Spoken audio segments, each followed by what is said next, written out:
네. 자, 그러면 이제 아까 이어가지고 17번 문제를 풀어볼게요. 17번. 자, 다음에 이제 설명하고 있는 이제 정치 세력에 의해서 추진되었던 정책만 보기 위해서 모두 부은 것은 있는데, 이거는 이제 중종 반정 이후에 이제 그 중종에 의해서 등용된 그 기묘살인 그 조광조 일파들을 이제 관련된 내용이죠. 그래서 되게 이제 그 조광조 같은 이제 살인들이 정권에 등장하기 시작한 것은 성종 때부터죠. 누구 세력을 견제한 거죠? 훈구파. 네. 그래서 훈구파를 견제하기 때문에 훈구파의 이제 비리나 이런 것들을 견제하기 때문에 주로 어디에 포진돼 있었냐면 삼사에 포진돼 있고 거기에 심을 이루는데 마찬가지로 그 당시 이제 중종도 이 중종이 왕이 되고 싶어서 된 건 아니죠. 떠밀려서 된 거 아니야. 그래서 그 왕이 되다 보니까 훈구파들의 득세에 못 이기는 거예요. 그래서 이런 식의 훈구파들 견제하기 위해서 누굴 등용한 거죠?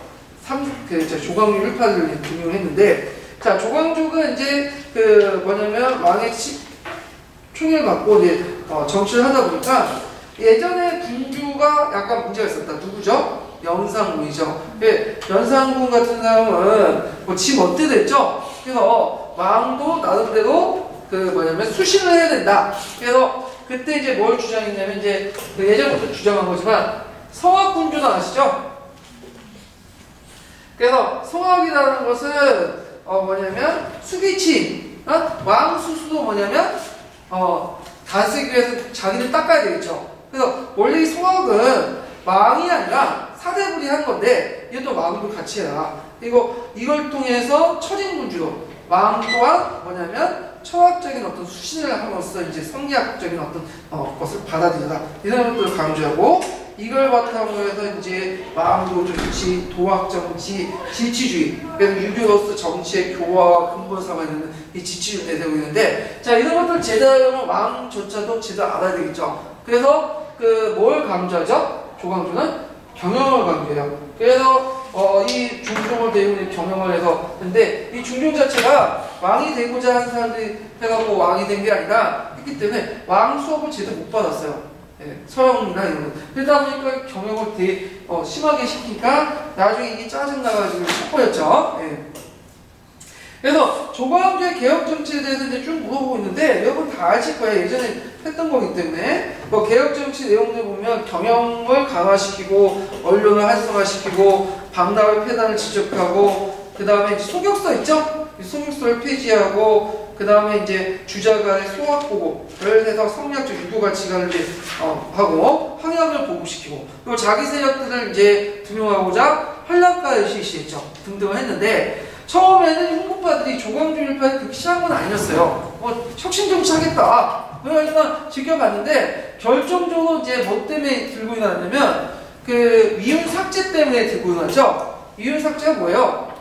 그 당시 이제 중종방정 때 공을 세우는 사람들이 너무 뻥튀기 많다. 그래서 그것을 이제 뭐냐면 훈작받은 것을 강등시키거나 했겠다. 그러니까 이 공신책봉이 이제 취소당하면 자기 토지 그때 부수조받은 토지나 노비 이런 것들 다 몰수해야 될 거 아니야. 그러니까 몰수당하기 싫으니까 당연히 이제 그 공간을 갖고 있을 수밖에 없고 거기다가 이제 뭐냐면 중종도 점점 실증을 느끼게 되죠. 이들이 이제 기오르려고 하고. 그래가지고, 중종이 그 당시 이제 이렇게 누리고 있었는데, 그때 딸마치 주초위왕이 있어요.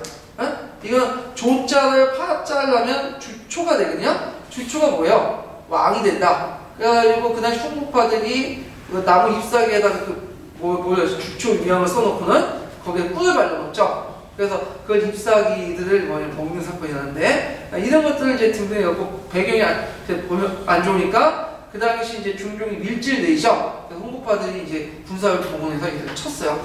명목이 뭐죠? 붕당을 조성한다. 붕당을 조성해서 해가지고 나라에 위태롭게 한다.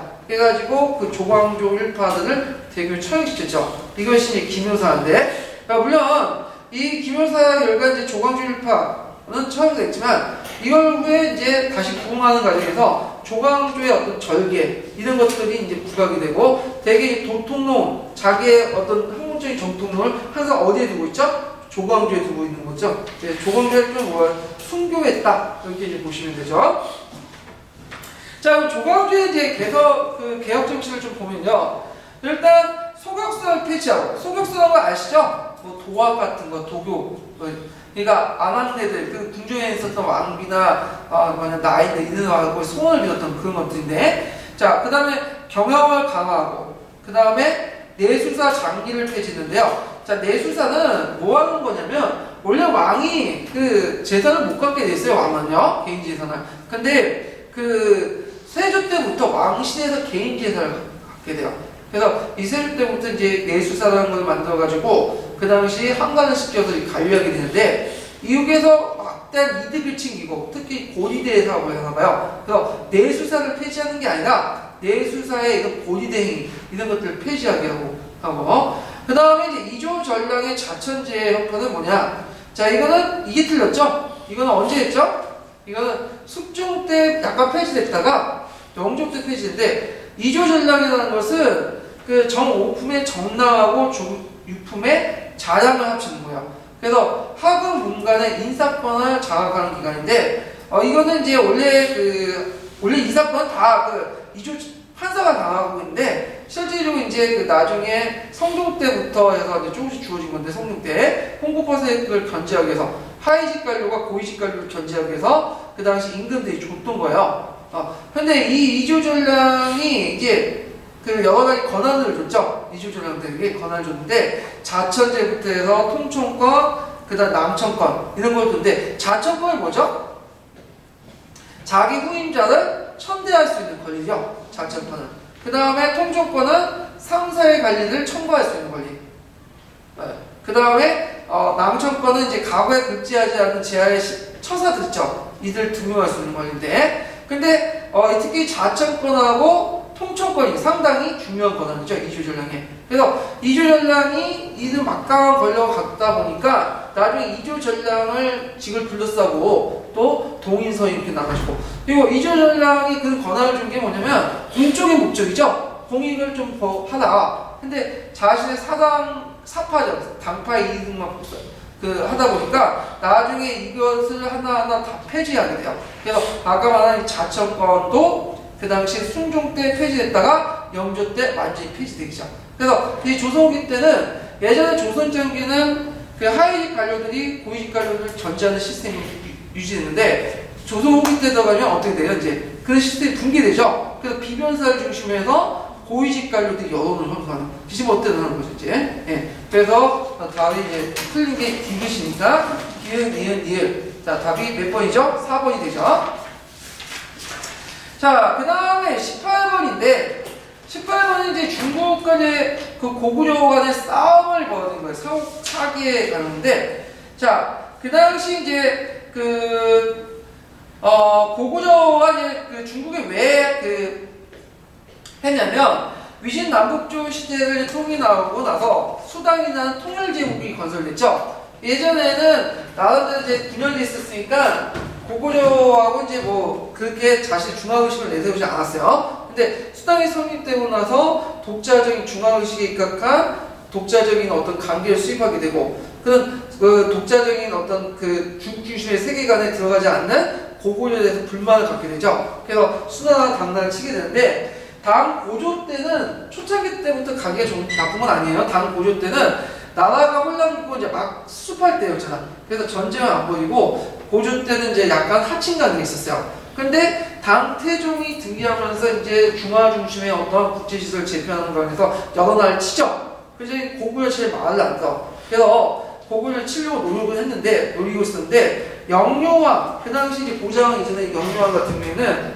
그 틈을 안 줬죠. 왜냐면 영요왕이 입조는 안 했지만 나름대로 유화 정책을 펼쳤어요. 그래가지고 그 당태종이 요구한 걸 어느 정도 다 수용을 해주죠. 조공사실도 파견했고, 그 다음에 전승 기념관이었던 경관이 있는데 이것도 무너뜨렸어. 그리고 봉역도가 뭐죠? 그 고구려 지도도 갖다 바치고, 이렇게 이제 했는데, 이런 영요왕의 유화 정책을 보고 그 고구려에서 강경파들, 일반 민중들은 어떻게 돼? 열받죠. 우리가 지금 당태종 싸워야 되는데 부신 거이잖아. 그러니까 그런 여론을 얻고 이제 그 강경파들 목소리가 이제 높아가기 시작하는데 그 대표적인 강경파가 여러분들 알다시피 연개소문이죠. 연개소문. 자, 연개소문이지 하니까 그 당시 온건파 가족들과 영왕은 이 사람을 죽이려고 계획했는데 연개소문이 그걸 미쳤죠. 이거 천리장성 파견도 이제 가지도 않고 그러면서 이제 연개소문이 그 뭐냐면 대신들 모여서 술잔치를 벌이는 과정에서 대규모 사육도 나고 그리고 그 참에 안하권까지 가가지고 뭐죠? 네, 영령을 죽여서 시해를 냈죠. 그래서 그 보장학을 이제 계대로 내세웠죠. 자, 그러니까 관객들 연개소문이 푸테타를 일으킨다니까 푸테타를 일으켜가지고 보장학까지 영령까지 죽였다고 하니까 그 당시 이 핑계를 대고 당태종이 이제 막 비난하면서 전쟁을 외쳤어. 어떻게 신하의 몸으로서 그 뭐냐면 그 왕을 죽일 수 있냐. 근데 당태종은 그렇게 말하면 실제 당태종은 그렇게 할 말 자격이 없는 거예요. 네. 자기 아버지도 이제 유폐시키고 자기 동생도 죽이고 그런 사람이 무슨 그런 자격이 있겠어. 네? 말도 안 되는 소리인데 정치적 명분에 불과한 거야. 하여튼 그래가지고 일어난 것이 그 당나와 고구려의 나당 전쟁이죠. 나당 전쟁이 아니라 당나와 고구려 간의 전쟁이죠. 예. 자, 그래서 삼국사의 고구려 본기 그 내용을 적어놨는데, 자, 문제는 이 삼국사의 고구려 본기 자체가 고구려 자체의 역사 기록에서 난 게 아니에요. 많이 없기 때문에 주로 구당서나 신당서를 기준으로 했거든요. 그래서 다만 고구려를 적에서 뭘로 바꾸면 아로 바꿔서 서술한 것 뿐이기 때문에 이 전쟁의 동선이 누구 중심이에요? 당태종을 중심으로 썼어. 그 고구려의 전략 전술을 간접적으로 알 수 있지만 고구려가 왜 그걸 했는지에 대해서 구체적인 내용은 몰라. 왜 다 보면 당태종이 싸운 내용들만 적어놨는데 그건 뭐냐 기록의 한계점 때문이에요. 이런 것들 좀 감안해서 보셔야 되는데 자 그때 이제 이세적이 요동석을 공격하기를 반드시하고 요동석이 있는데 요동석이 쭉 있는데 이 요동석 내용을 좀 있고요. 있는데 어떻게 이제 진행해야 되는지 모르겠네. 예. 일단 요거부터 풀어보죠. 보기부터 풀고 갈게요. 자, 전쟁이 시작되기 전에 고구려에서는 연남생이 국내성을 근거로 삼아 반란을 일으켰다. 자, 이건 틀리죠. 사건이 후의 얘기죠, 지금. 연개소문이 죽고 나서 그 당시 연남생이 대망리에 침입했는데 연개소문이 뭐냐면 지방 시찰하는 과정에서 그 당시 남생과 난건하고 남생이 싸우게 되죠. 난구가 남생하고 시찰하는 과정에서 난구가 남생의 고구려 당나라 첩자인지 신라 첩자인지 와갖고 이간질 시켜놨잖아요. 그래가지고 난건 남생이 그 당시 남생을 쫓아버리고 대왕이지 지휘하니까 난건이 남생이 어디에 투항을 해요? 당나라에 투항해서 주구 역할을 하죠. 그게 이제 표명성이 나오잖아요. 표현은 약간 많이 각색을 한 거지만 자 그러면 이것은 그 뒤의 사건이에요. 그러니까 맞지 않고 그러니까 당나라 때 고종 때 얘기해요. 고종 때.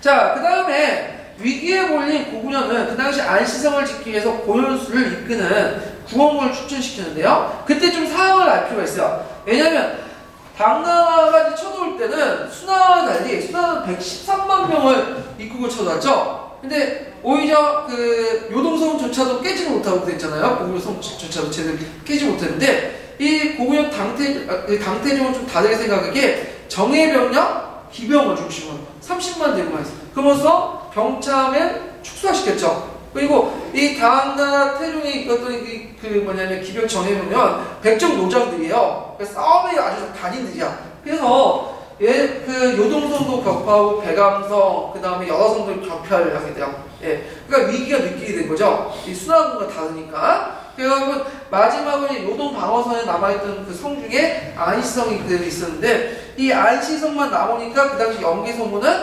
15만 대군을 보내갖고 구원을 하도록 했어요. 그때 이제 15만 대군을 이끌고 온 장수 중에 하나가 뭐냐면 고연수하고 고혜진한 장수인데, 이 사람은 이제 보통 고구려 애들과 싸울 때 산성을 유지해서 싸우죠. 근데 이 사람은 뭐예요?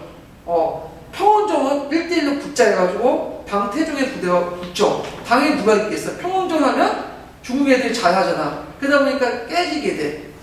그래서 그때 고연수와 고혜진이 뭐냐면 당태종한테 잡히게 되고 이제 기하하게 되는데, 당태종이 크게 이기고 나서 이때 이제 요를 뭐라고 임명했냐면 이 전투를 주필산 전투라고 그 명명했어요. 그러니까 주필산 전투는 원래 지명에다가 붙인 게 아니라 당태종이 붙인 거예요. 주필산 전투 관련된 내용이죠. 예. 자, 그래서 이제 위기의 원리 안시성을 지키는 고연수와 구원군을 파견했죠. 예, 이거 보고. 그 다음에 기읍, 요동성은 강개통 대항 시기에 이어 처음으로 고구려에 점령당했다. 왜 틀렸을까요?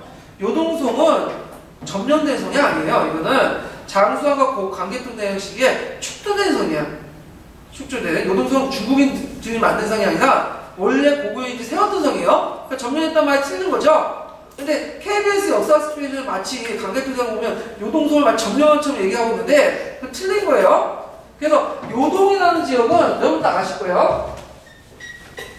요동이라는 지역은 어디죠? 여기 이거 요동이죠? 이게 요어가 있고 요동은 이미 모공왕 때부터 해갖고 모공 동청왕 때, 그다음 서청왕 때, 미청왕 때 계속 침입해서 했어. 특히 요동에서 제일 중요한 게 뭐냐면 이 요어 부분에 있는 뭐가 있냐면 요 주변에 그 서안편 있어요. 서안편. 서안편 공격 기사들이 많죠. 왜 이게 중요한가 이게 서안평? 왜 굳이 이걸 뺏으려고 했을까? 특히 요동에서도. 예. 서안평을 미청왕 때 안제 뺏었는데 그건 뭐하고 연결되냐면 미청왕 때는 어디와 연결되죠?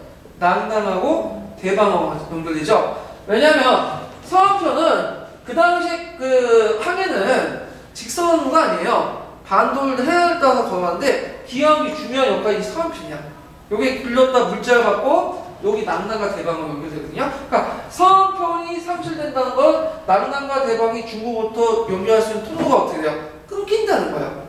그래서 낙랑과 대방을 치기 위해서 항상 어디를 쳐야지 먼저 서안편을 점령해야지만 이게 낙랑과 대방을 칠 수 있는 거예요. 그 당시에는. 그래서 위청왕 때 낙랑과 대방을 치기 위해서 이 서안평을 점령하고 나서 완전하게 그전에도 계속 공격해왔죠. 그리고 나서 낙랑과 대방을 이제 점령하게 되는데 하여튼 이걸 해가지고 요동반도가 완전히 넘어간 것은 학자단은 이겨냈는데 고강에는 강개토 대왕으로 돼 있어요.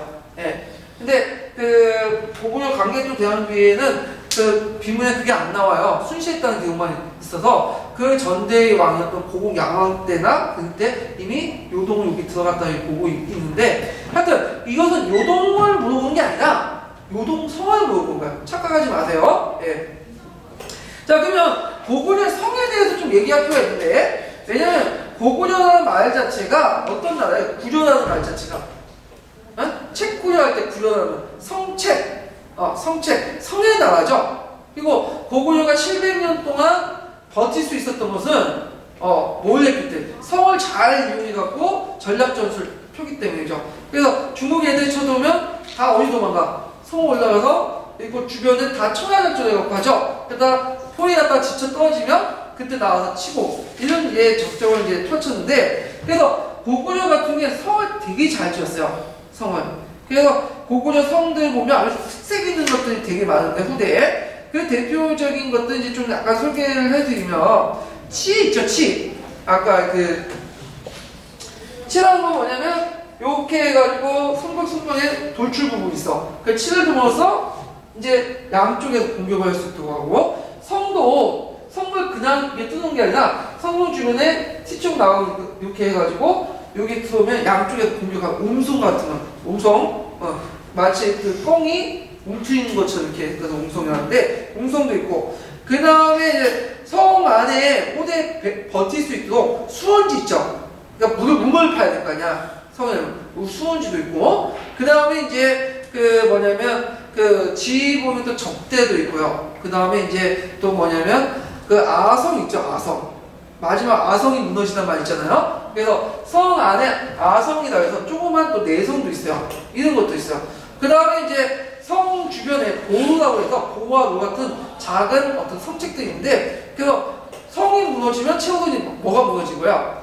보루가 무너지죠. 최후의 보루라는 말을 많이 쓰죠. 그래서 이 성과 관련된 기술들이 되게 발달됐어요. 그래서 성축 기술들, 들어쌓기 방법들. 자, 이런 것들은 이제 고구려와 신라에 큰 영향을 주죠, 나중에요. 예. 자, 그러면 그 당시 그 성들을 잠깐 더 보면 69페이지 잠깐 보세요. 고구려는 이제 강개통과 장수왕 때부터 국내성을 보호하기 위해서 여러 이제 성들을 배치시켰는데요. 자, 요동을 점령하고 나서 여기가 국내성이죠. 자, 이게 요하가 있는데 요하를 중심으로 해갖고 여러 성들을 만들어요. 그래서 여기 이제 요동성을 이제 중심으로 해갖고 안시성, 계모성, 배감성 뭐 해갖고 여기 끝에 심성까지 이걸 요 라인을 뭐라고 하냐면 요동방어선이라고 해요. 요동방어선. 그 다음에 해안으로 이렇게 쳐놓을 수 있죠. 적군이 수양명으로 해갖고 쳐놓을 수 있잖아요. 네. 그래가지고 요걸 막기 위해서 여기 비사성이 있어요. 비사성을 해갖고 해안에서 여러 성벽들을 구축하는 게 해안방어선이야. 해안방어선이고, 요게 이제 요동반도 끝에 지금도 이제 중국의 군사기지를 이제 사용하고 있지만 장상군도가 있거든요. 예, 장상군도일 때 이제 해군기지를 만들어요. 고구려. 그래서 요게 수나나 당나라의 해군들이 평양을 직접 공격하거나 물자를 공격할 때 여기에서 차단을 보이죠. 예. 그 다음에 이제 요 요동방어선이 뚫리면 국내성으로 이제 들어가기 전에 이제 내륙방어선 있어요. 이 중심 역할이 이제 요동 지역에서 제일 만주 지역에서 제일 큰 선이 뭐냐면 오골성이거든요. 이 오골성을 중심으로 해갖고 요동방어선을, 그러니까 내륙방어선을 이제 펼치고, 그리고 국내선을 이렇게 보호하게 되죠. 그래서 그런지 몰라도 그 당시 요동방어선이 이제 구축되기 이전에 고총왕이나 동총왕 때는 중국 세력들이 여길 막 들락거리면서 어디까지 공격해요? 국내선까지 이렇게 점령하죠. 네. 근데 요 선이 이렇게 딱 방어선이 하면서 이 국내선이나 나중에 평양선이 잘 안 떠져. 이거는 방어체제가 완비해 있다는 걸 볼 수 있죠. 성 중심으로.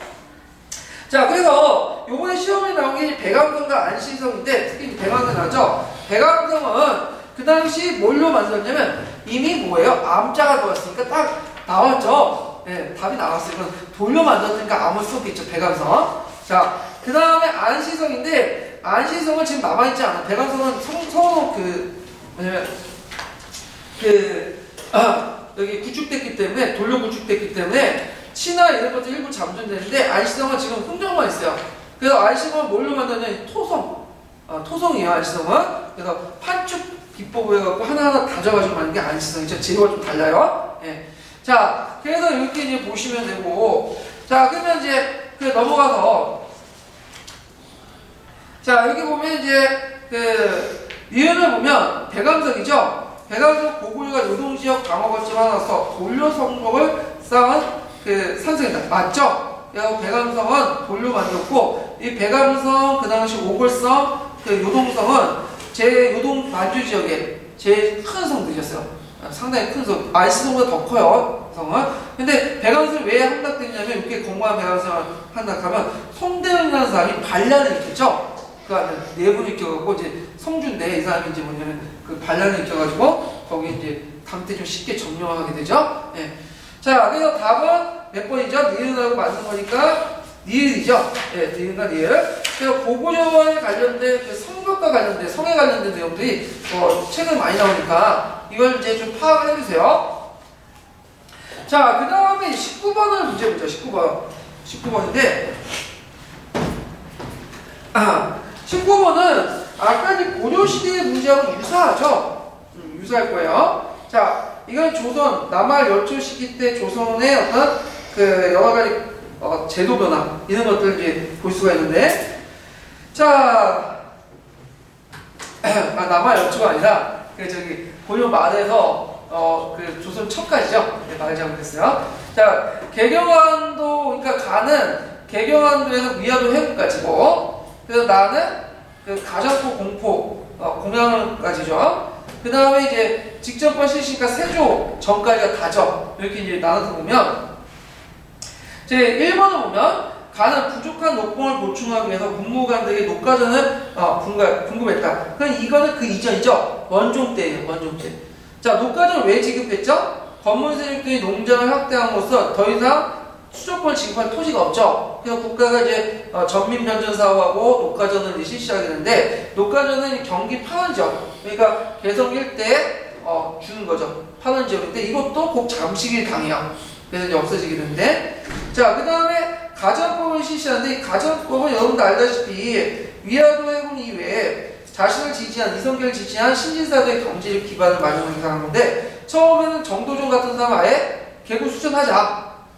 토지 소유권을 다 몰수해가지고 머리에서 해서 나눠주자. 그렇지만 이게 현실성이 없죠. 그러다 보니까 이제 소유권이 아니라 수조권들만 해가지고 현직 관리들에게 정비해서 했는데 수조권을 하기 위해서는 공약 2년에 양전사업이에요. 양전사업은 뭐죠? 토지조사사업인데 이걸 바탕으로 해서 공약 3년에 가전법을 실시하죠. 네, 맞고요. 그 다음에 나는 8년 그 각도의 장관이 압력사들 권한이 강화된 도관차 축적사로 바뀌었다. 자, 예전에 고조 초기 때는 안찰사라는 사람이 있었죠? 안찰사가 안찰사인데 고조 초기 때 안찰사를 파견할 때는 오게 안찰사는 뭐하는 사람이에요? 이 사람은 지방 수령이 아니에요. 이 사람은 그 뭐하는 경관직이죠. 왕의 특명을 받고 밀종 감사인데 파견되는 건데 그때 이제 오도라고 해가지고 관찰 구역을 정하죠. 그래서 오도라는 것은 행정 단위가 아니라 처음에는 감찰 구역이었어요. 감찰 구역이었고 자 그래서 대개 이제 풍계가 낮은 7급이나 5품이나 6품을 이제 파견했는데 시간이 지나면서 이 안찰사건이 강해지죠. 그래서 고려 말기 때 창왕 1년에는 이 안찰사를 도관차 출처사로 바뀌어요. 양구 대신에 임명해서 이제 권한도 높이고, 공양왕 때는 경력사를 딸라 붙이죠. 사무기관이.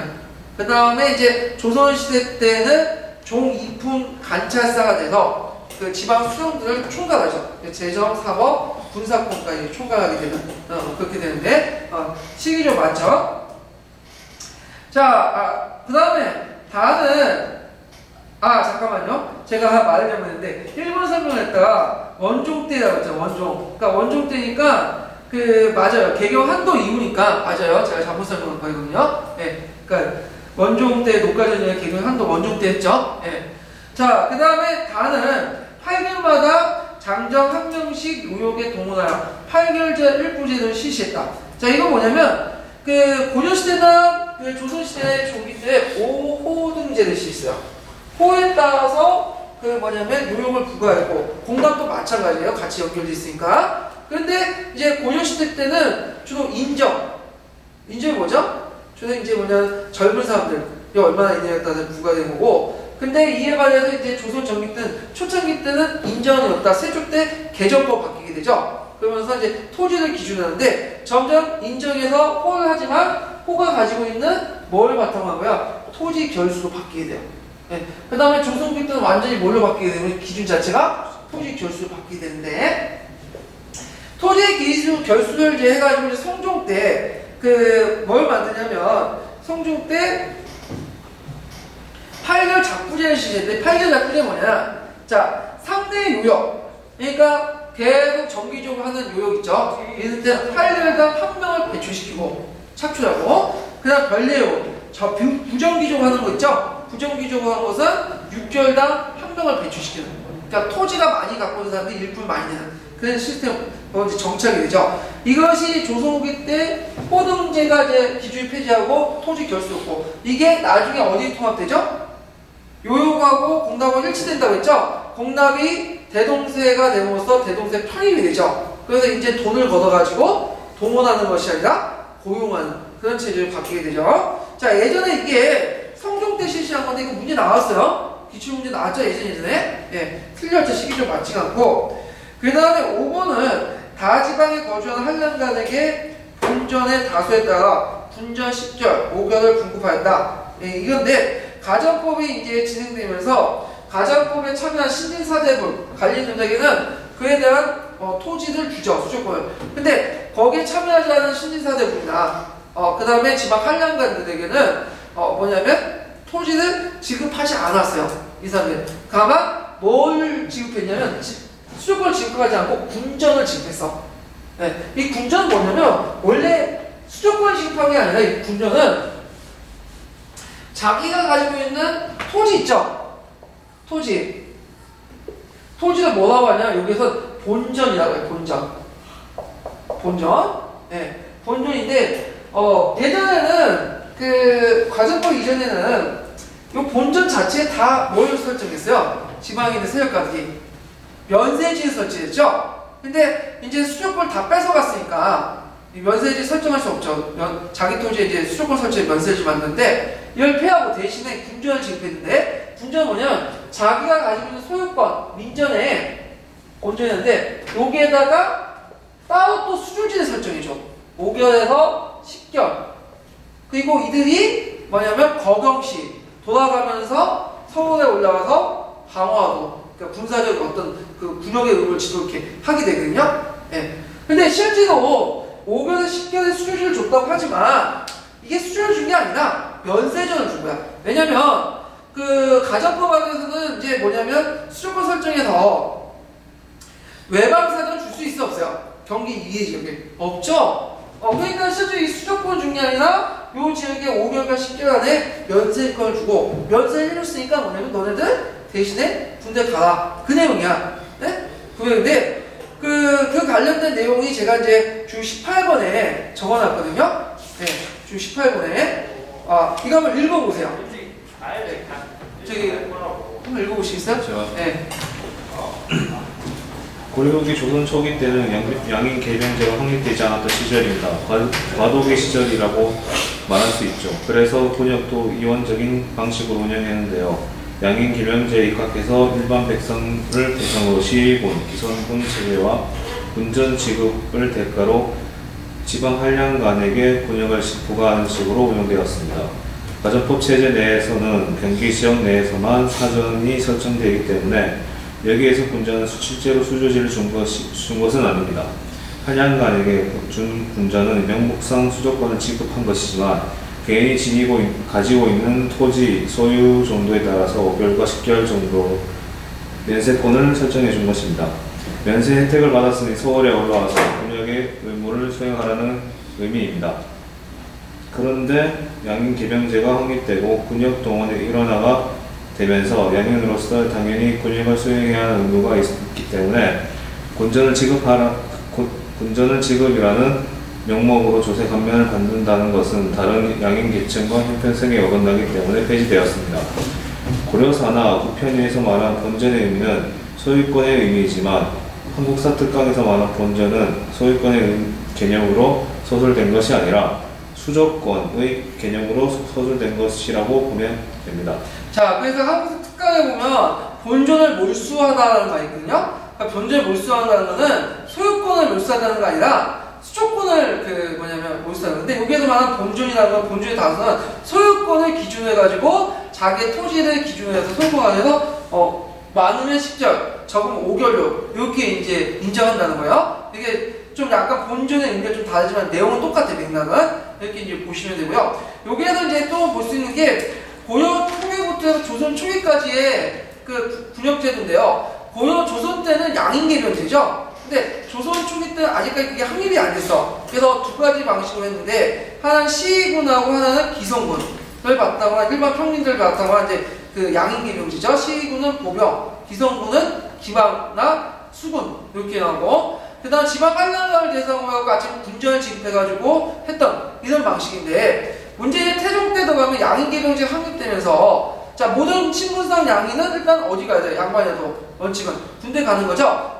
한량도 어떻게 되죠? 아무 대가 없이 군대 가야 되잖아. 그러면 다른 농민들과 어떻게 돼요? 형평성장에서 어긋나죠. 군전을 따로 지급한다. 그래서 실질적으로 태종 때는 군전을 지급을 안 했어요. 이때부터. 그래서 명목상 좀 남아있던 이 군전의 지급이 아예 없어진 거는 그 나중에 세조가 직전법 있죠? 직전법을 이제 실시하면서 아예 없어지게 돼요. 네, 이 과정을 좀 기억을 해주시고요.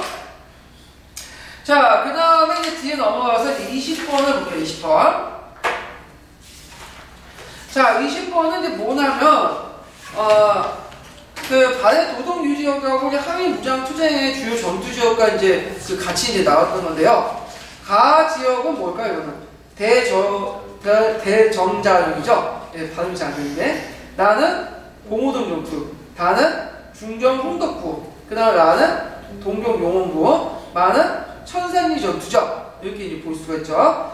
자, 대전자령 전투는 1933년 7월 달에 한국 독립당 산하였던 한국 독립군과 그 당시 주 호노군, 저기 남만 철도를 지켰던 일본인 대대 부대인데 일본에 뛰쳐나와서 이제 그 일본과 대항했던 부대가 있어요. 그래서 그 대전장량이 이제 뭐냐면 매복했다가 그 일본군을 격파하는 사건을 말하죠. 근데 후에 이제 전리품 분배의 문제가 돼갖고 독립군하고 호노군 간에 어떤 싸움이 일어나요. 그래서 나중에 이제 독립 전투에서 호노군이 비협조적으로 놓아서 패했고, 나중에 독립군을 강제 무장해제시키는 사건까지 일어나요. 이 호노군이.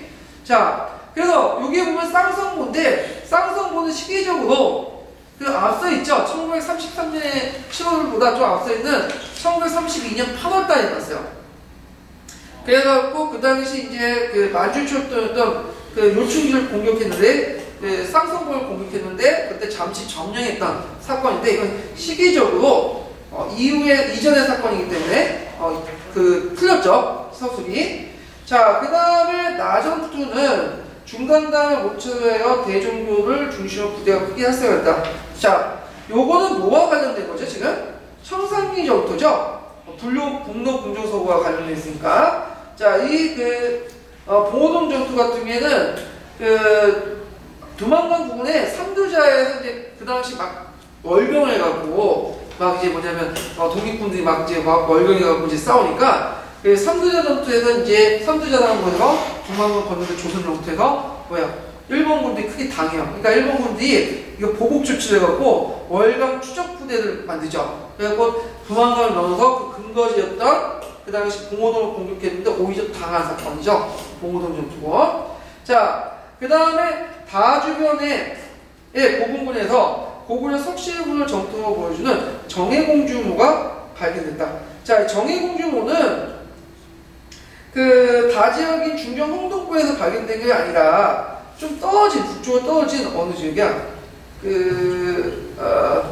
저 도나에서 발견됐죠? 도나. 네, 도나. 그리고 정해공주모는 그 당시 정통적인 고구려 석실군의 정통을 따르는데, 청장은 고주림 형태고, 이 올라가는 형태 있죠? 그 다음에, 뭐냐면, 그, 형태는 돌식 불방 무덤이죠? 불식 돌방 무덤이죠? 예. 근데 이에 반해서 이제, 중경 홍덕부 부근에 있는, 그 뭐냐면, 정효공주 모지는 모종 양식이지만, 전실부이죠? 벽돌을 만들었어요. 이 벽돌을 만드는 게 일반적이지 않은데, 하여튼 당나라 영향을 받아서 그 당시 벽돌을 만들었다. 그러니까 이거는 정해공주모가 아니라 정효공주모예요. 이제 답이 맞아요.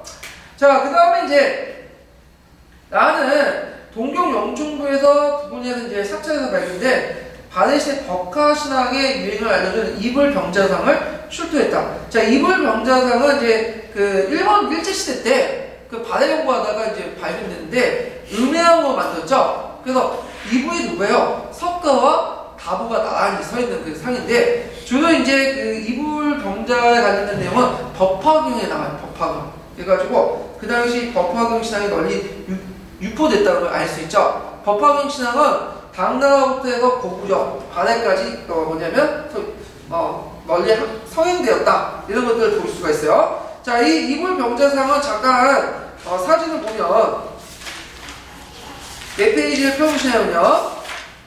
자, 79페이지 나오죠? 네, 이불병자상. 네, 그 이불병자상 나오니까 한번 읽어보시고요. 네. 자, 그 다음에 요거는 야전투에 참가했던 지휘관 중에 해방 후에 대동청년단 단장이 된 사람이 있었다. 누굴까요, 이거는?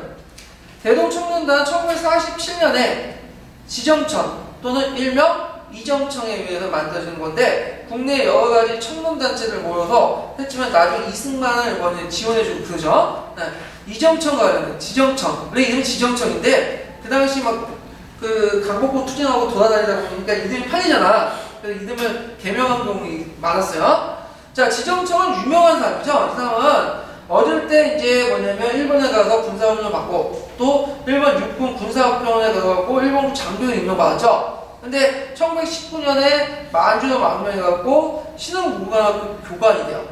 네, 신흥무관학교 교관이 되고 여러 인재들 이제 했는데, 이때는 전투에 직접 참가하지는 않았어요. 참가하지는 않고 뭐냐면 뒤에서 영향력을 행사했죠. 그리고 그때 이제 신흥무관학교에서 배출한, 그러니까 지정청 밑에서 배운 그 학생들이 직접 이제 참가하게 됩니다. 네, 직접 참가하지는 않았다. 그래서 이렇게 이제 보시면 돼요. 자, 그래서 답이 4번이죠. 4번. 자, 그 다음에 이제 뒤에 넘어가서 쭉쭉 넘어가서 21번 문제 풀어. 21번. 자, 21번 보면 다음 고구려 후백제 사이에 벌어진 전투에 관한 기사다. 가와 나에 대한 설명 옳지 않은 것은, 자, 가는 무슨 전투일까? 이거는 고창 전투죠. 오늘 안동이 고창 전투 930년에 이겼는데, 그 당시 그 전에 이제 좀 얘기를 하고, 그 다음 나는 뭐죠? 936년에 일어난 1,2천 전투예요. 1,2천 전투. 예. 그래서 이제 인데, 자, 한번 풀어보면 가와 나의 전투는 모두 고구려 후백제군이 지금의 팔공상일 때 맞붙었던 공산전투 이후에 벌였다. 틀리죠? 공산전투는 그 이전인 927년에 일어났어요. 공산전투는 왜 일어났어요? 그 당시 누구죠? 그 건원이 그 신라를 공격하죠. 건해왕 그 바로 앞에서 잡아서 이제 했잖아요. 그래서 건해왕이 죽기 전에 이제 누구한테 구원 요청했냐면 고려한테 구원 요청하니까 고려 태종 왕건이 10,000명의 병력을 두고 갔는데, 그때 건원이 불확신 사건 있죠. 이게 공산인데 대구. 거기에서 이제 8명의 공신이 죽었다 해가지고 이름을 팔공상하죠. 이 공산전투는 건원이 이겼고 왕건이 대패를 했어요. 그래서 그와 관련된 그것도 되게 많죠. 지명들. 파군제니, 뭐 안신제니, 안신제는 뭐예요? 왕건이 이때 와서 도망치다가 여기에서 안심했다. 안심제. 파군제는 이때 건원의 군대에서 왕건에 의해서 왕건 군대가 격파됐다. 파군제. 이런 것도 있는데, 자, 이때 공산전투 이후에 비록 뭐냐면 왕건이 졌지만 누구의 지지를 받게 돼요? 신라와 신라를 따는 민심의 지지를 받게 되죠. 그러다가 고창 전투 때 이제 삼태사에 도움받았고 안동에서 뭐냐면 그들을 격파하게 되죠. 건원은 이때부터 완전 역전이 누가 된 거예요? 왕건이 되죠. 그래서 지방호족들이 이제 뭐냐면 눈치를 보다가 왕건에 붙을지 건원에 붙을지 이렇게 눈치를 보다가 고창 전투 이후에 어떻게 될까? 왕건을 이렇게 붙으로서 이제 심의 방향이 왕건한테 가게 되죠. 그러니까 그 안에서 이제 더 이상 왕건 싸울 필요 없다.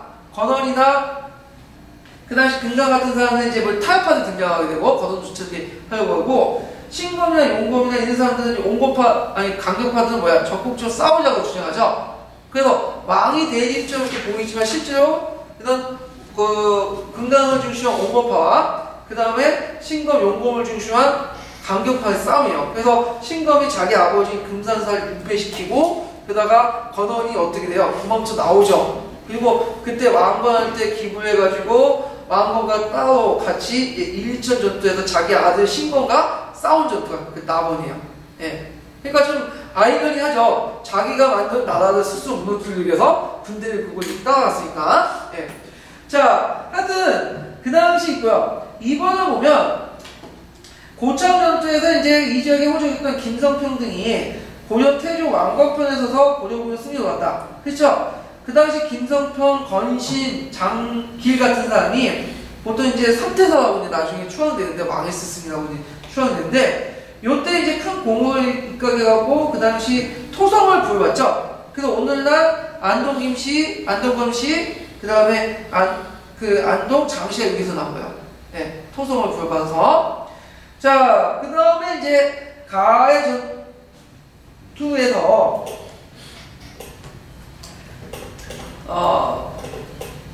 제가 내가 말을 잘못했네. 일본 내가 지금 너무 하다 보니까 지쳐가지고, 가나 전투에 고려 후백제 지금 팔공산 때 붙었던 공산전투 이후에 붙어진 거죠? 네, 맞아요. 네, 공산전투 이전이고. 네. 자, 그래서 공산전투는 927년, 그 다음 고창전투는 930년, 1,2천 전투는 936년이니까 그 전에 있는 건데, 제가 말을 하다가 좀 약간 말실수를 한 것 같아요. 자, 그 다음에 가전투에서 벌였던 그 부분에 최근 유네스코의 세계문화유산으로 등장한 민속마을이 자리 잡고 있다. 맞죠? 하일마을이라고. 예. 그래가지고 그 하일마을은 저희 풍산유씨인가? 풍산유씨 집성촌이에요. 그래갖고 이제 그 유네스코에 의해서 그 등록된 문화유산으로 등록된 곳이고요. 자, 그 다음에 이제 나전투에서 승리한 고려군은 여세를 모아서 1,2천 전투에서 그날 항사일 때까지 추궁해서 그때 후백제 공지에 불러놓고, 그때 이제 항산 전투에서 신검이 문무 관료를 데리고 항복을 하고 이때 폭격제가 멸망됐죠. 예. 자, 그 다음에 다는 나의 전투에서 패배한 권원은 얼마 후 장남 신광에 의해서 왕에 쫓겨나 금산사에 유폐된 게 아니라 그 전에 얘기죠. 그래서 권원이 이제 그 도망가서 그 한 다음에 나타나기 1, 2천 전투가 아까 전에 얘기를 했죠. 그래서 그 내용들 좀 기억을 해주시면 될 것 같아요.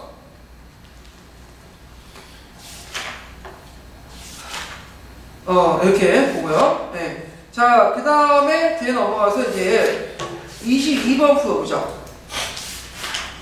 자, 가에 들어갈 인물에 대한 설명 옳은 것은 이거는 이제 읽어보시면 알겠지만 클레이스토네스죠. 네, 민주정치를 서막을 연 클레이스토네스인데 이 클레이스토네스는 우여곡절 여러 가지 있어요. 참주정에 반대했고 또 귀족에 의해 탄압받고 그러는데 그 자세한 것은 지금 시간 관계에서 다 설명 못해드리고 보충점 1번 있으니까 한번 보세요.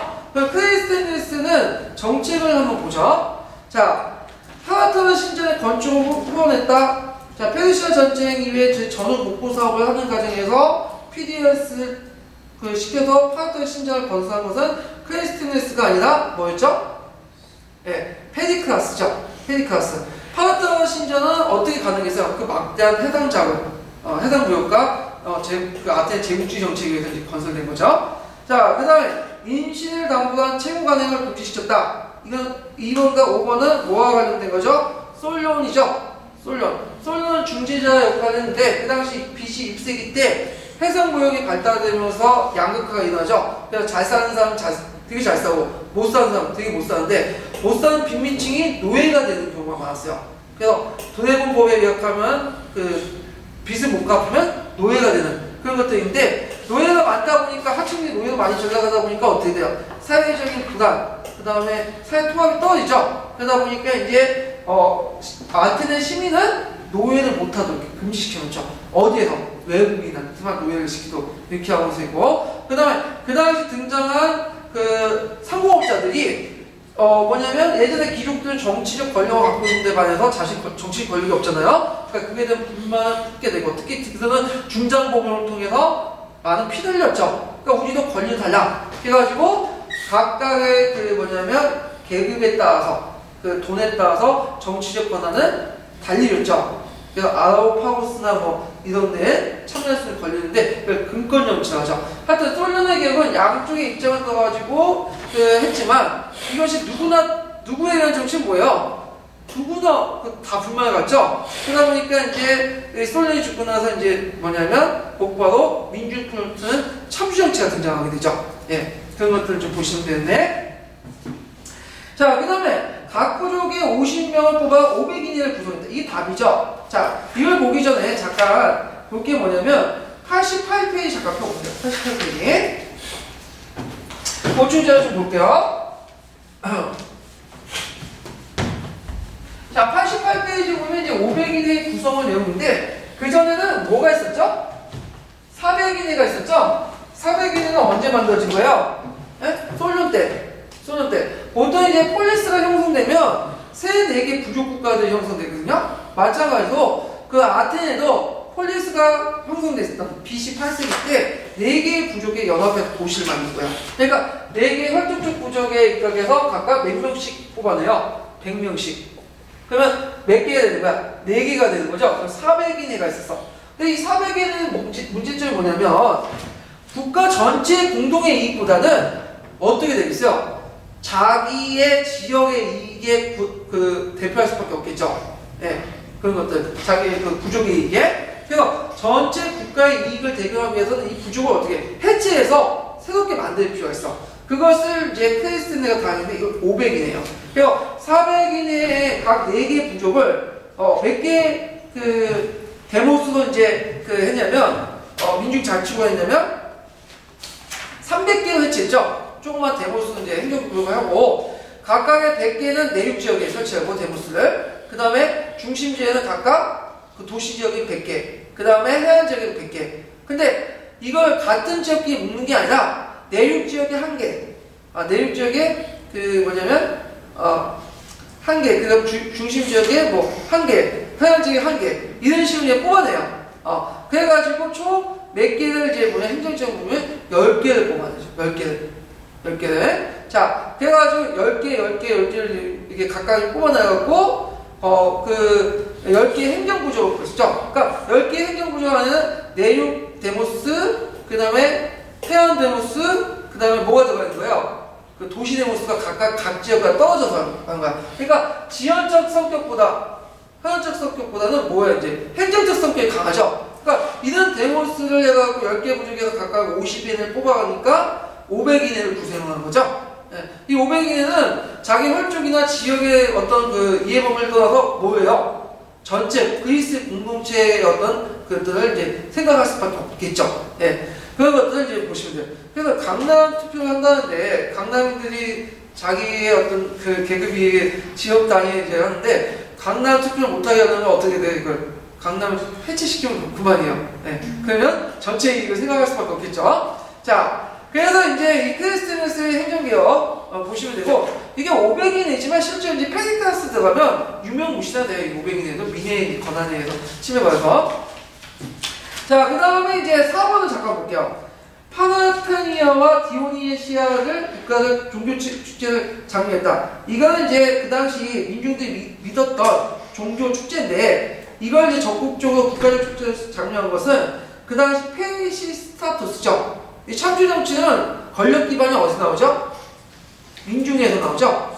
95% 민중이 원하는 거잖아요. 그래서 참주 정치의 대표는 뭐예요? 그래서 뭐라고 했어? 페시스타토스 땅을 다 몰수한 다음에 가난한 농민들 다 나눠줬죠. 그래서 이렇게 민중들의 지지를 끌었는데 이런 것 때문에 민중들의 지지를 끌기 위해서 그다음에 국가적 민중들의 관심 있는 그 신들